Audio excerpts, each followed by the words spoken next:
Long after the rebellion had failed, people were still being shaped by its ending, not inspired by victory, but disciplined by a single death that had quietly transformed refusal into a moral standard.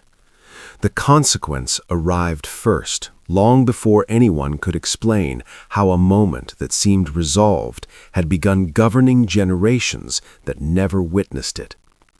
That death happened in Rouen in 1431, when Joan of Arc was executed after a trial conducted under English authority. At the time, nothing about the event suggested permanence. No uprising followed, no strategic reversal occurred. The war continued. Administrators closed the file, and history appeared to move on. Joan's execution looked final precisely because it produced no immediate effect. Power remained intact, alliances held, and the political landscape showed no visible fracture. To those present, the act solved a problem rather than created one. The rebel had been removed, and the disturbance was over. What followed was silence, not shock, not outrage, but procedural quiet. Life resumed, armies marched, courts convened. The death settled into the background, one execution among many in a war already saturated with loss. Nothing suggested that this moment would matter beyond its closure. That silence is where memory begins to reorganize meaning. When events fail to declare their significance immediately, interpretation arrives later, shaped by distance rather than detail. The absence of reaction created space, and space allowed the death to be reconsidered without the constraints of its original context.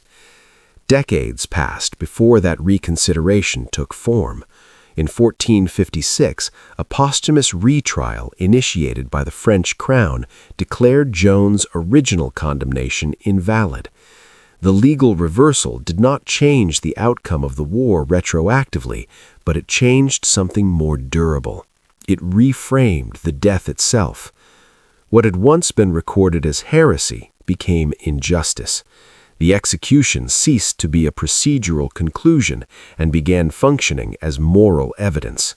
The rebel's failure was no longer strategic, it was righteous. Her death stopped being an endpoint and started becoming a reference. This delayed reaction is the crucial shift. Meaning that arrives late is freed from the pressures of the original moment. It is no longer constrained by urgency, fear, or incomplete information. Instead, it can be reorganized into coherence. As Joan's story circulated, complexity receded. Her tactical limitations faded from relevance. Internal divisions within the French cause softened. What remained was a simplified image capable of transmission across generations without friction. Centuries later, canonization completed the process. Sanctity sealed the meaning of her death, insulating it from strategic critique. Once sanctified, the figure ceased to belong to her historical moment and became portable, available as a banner for conflicts she never encountered. This progression from execution to silence, from silence to rehabilitation, from rehabilitation to sanctification, reveals a pattern that extends far beyond a single case. A rebel's death becomes powerful not through immediate impact, but through delayed stabilization. The act itself had been brief and unadorned. A refusal was recorded, authority responded, procedure followed. Nothing about the execution demanded myth, yet myth arrived anyway, not because the event was exceptional, but because its failure made it adaptable. A successful rebellion invites analysis and comparison. A failed one, sealed by death, invites reverence. Reverence simplifies, and simplification allows repetition. Over time, repetition produces certainty. This is how memory hardens into structure. Joan's death stopped being evaluated for what it achieved and began functioning as proof of conviction, proof that refusal itself could outweigh outcome, proof that compromise was unnecessary. Once death is accepted as proof, questioning it begins to resemble moral deviation. The rebel's death becomes a banner, not because anyone declared it so, but because it began serving as a shortcut for judgment. The banner did not recount history, it answered questions before they were asked. If someone had died refusing this, refusal must be right. If death was accepted rather than retreat, retreat must be weakness. That logic did not need articulation, it governed instinct. Over time, courage acquired a fixed shape, and deviation from that shape felt immediately suspect, even when circumstances no longer resembled the original conflict. This explains why commemorated deaths often exert more influence than the lives that preceded them. Lives invite debate and revision. Sanctified deaths resist both. By the time later generations inherited Joan's image, they inherited certainty rather than context. They did not inherit the fear, political fragmentation, or strategic ambiguity of 15th century France. They inherited a conclusion. That conclusion did not remain confined to theology or nationalism. It functioned as a template. New conflicts were measured against it. New choices were judged by its standard.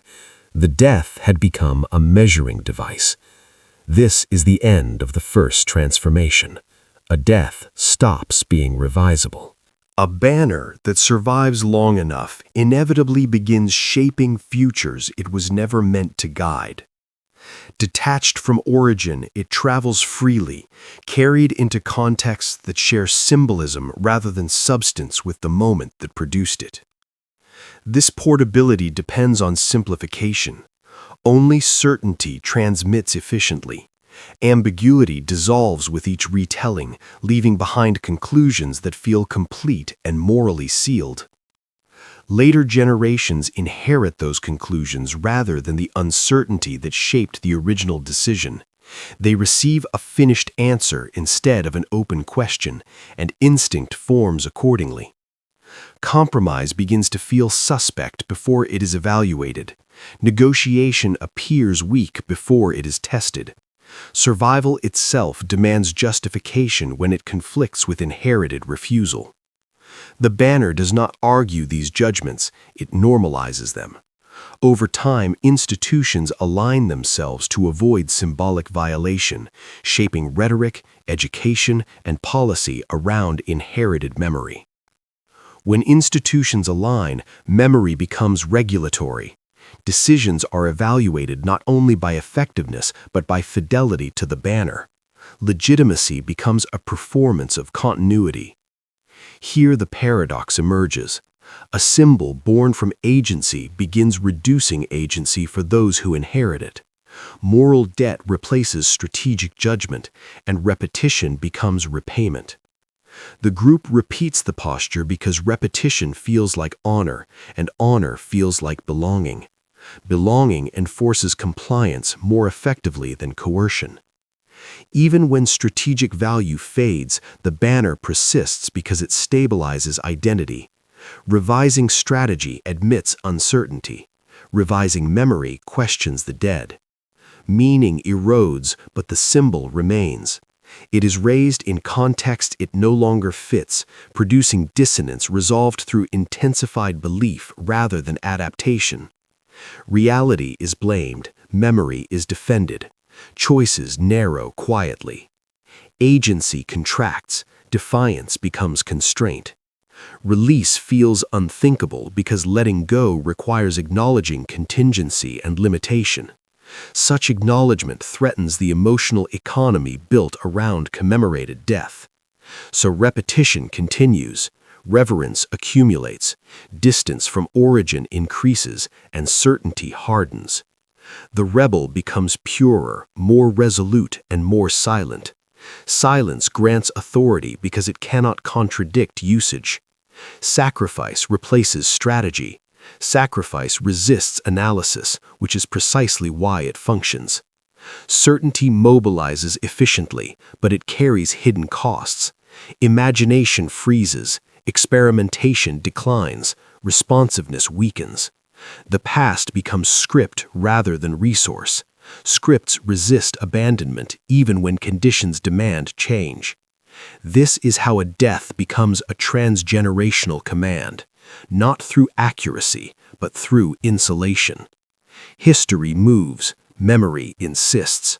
The banner frames thought before thought can question the frame. That is the aftertaste, not a lesson, but a weight, not an answer, but a constraint that feels like loyalty.